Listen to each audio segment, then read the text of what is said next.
Welcome to Masala Mamas. I'm Anjum Nair. There are a number of chapters in the book of Sexuality, but in the South Asian community, the one chapter that still remains unclear is the one on homosexuality. Joining me to talk about the subject is someone who's had this very personal conversation with his own mother. Daniel Pillai is a media personality. Thanks for being here.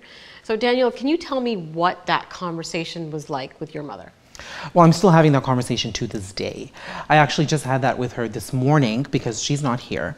And at the time that I spoke to her about joining me for this interview, she stated that because English is not her first language, she's afraid that how she feels may not be communicated properly. So I always take an opportunity to have that conversation with my mother. This was one of them. And the very first time I told her, she had a very calm reaction. She actually didn't really have one. Wow. She just nodded her head. She said, yes, yes, yes. And I later found out the next morning by my sister that Mom kind of cried herself to sleep. She doesn't really understand. Right. And then when I spoke to her about it the next day, because I wanted to keep the conversation going, Mom said that she didn't know what being gay meant. She never knew that gay people existed until she had migrated to Canada. So I quickly realized that there was no education on her end, that she didn't really know, and she didn't know how to approach the situation. And so that's why she was very silent. But I think if she had reacted very negatively, I would have had a very traumatic experience. But I think by staying calm, she really helped me have a positive experience with the conversation. And I'm very grateful for that. I understand that a lot of moms are coming to you to ask questions. What are they asking you? They always see me on TV and they see me doing so many different interviews, and they see that I'm very animated, and they say their son exhibits the same sort of behavior. Is he gay? And I always laugh because, you know, there are stereotypes, but it's all these mothers know, and it terrifies them. So I try to be very sensitive to that situation and very compassionate. And I just say to them, you know, just let your child grow up, and then if it's an issue, you can deal with it at that point. Because there's only so much I can say. It is a very personal situation. You don't want to offend a mother. You don't want to interfere in anybody's relationship. So, you know, you just kind of take a back seat and you're like, just let your child grow up. And when they approach you with the situation, take it from there. Well, that sounds like great advice. Yeah. And so how about your mother? How has she, I mean, you've obviously talked to her about it. Yes. She's comfortable. It's been years. Has she gone outside of your family circle and had those conversations about who you are? Yeah. My mother is the youngest of 14. So it was a very small, it was like a village. It's like a city, just our family alone. And so she was very afraid of what her family would say. She has 9 sisters. And I was very surprised that a few days after I had told her, she had invited her sisters over for tea.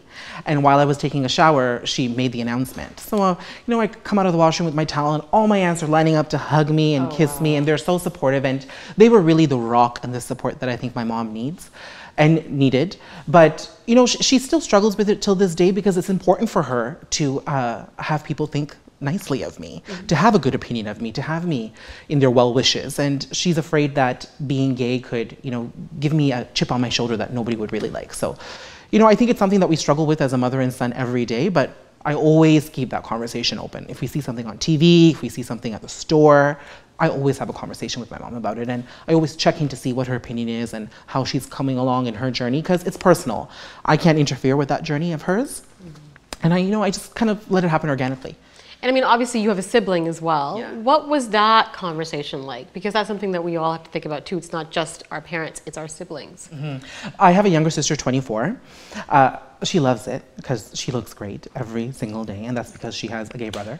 But, you know, it wasn't really a conversation with my sister. I told her and she accepted it, and that was that. You know, we're part of a very different generation. I'm like, Jessica, I'm gay. She goes, okay, well, you know, how are you going to tell Mom? Because she's going to freak out. So that's how we had that conversation. But my sister has been very supportive, and she has helped me bring my mother into a level of comfort. You know, she has that conversation with my mom too. And I think that if you're fortunate enough to have a very close and a loving relationship with your siblings, then they're part of that journey with you. You know, you're never alone. That's right. And so it's been a wonderful experience, actually. You know, I get to dress her up. She's like a Barbie doll to me, right?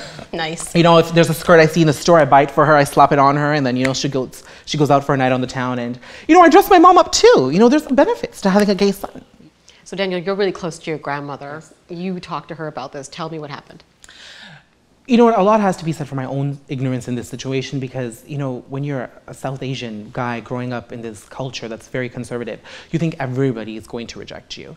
My grandmother's 75 at that time. I told her and she's like, well, you know, you're a child of God, just like everybody else, and your parents will get used to it. And I was shocked. She was the one I expected to, you know, be very stern against, very stern for our South Asian values in our family, but she was the one who was the most accepting. And I think that made it easier for my mother when she saw that there was somebody in the family who was very close to her mother-in-law who was okay with the situation. It made it a little bit easier, and I'm very grateful for that. I'm really impressed by that. So now you are an advocate. How do you plan to make this conversation easier in our own community? Well, you know, by being a public figure, you are seen being responsible for so many different things. And I think the thing that I can do is be myself. You know, if I put myself out there as an advocate for gay rights, then I'm going to start being very inclusive to a very certain type of gay man because it is a very sort of segmented population. And I think that if I just go out there and I focus on being myself and show people that I can be confident, that I've got fears, I've got stage fright, believe it or not, you know, there are moments when I can't face the camera too. And if I'm just open about these experiences, then people can relate and then people will start opening up about their own experiences. And then we have that conversation and we chat and then we realize that we're not that much different than one another. And I think that's what it is. I'm just a person. I have my own struggles, and if I'm out there and confident about it and telling people I can be on national TV or on your computer somewhere. That's right. I can do it, you can do it too. And I think that's the best thing I can do. I don't want to preach because being gay is a very personal experience. My experience will be very different from somebody else's, and my mother's experience will be very different from the next mother. So we can only be ourselves, and that's what I choose to be.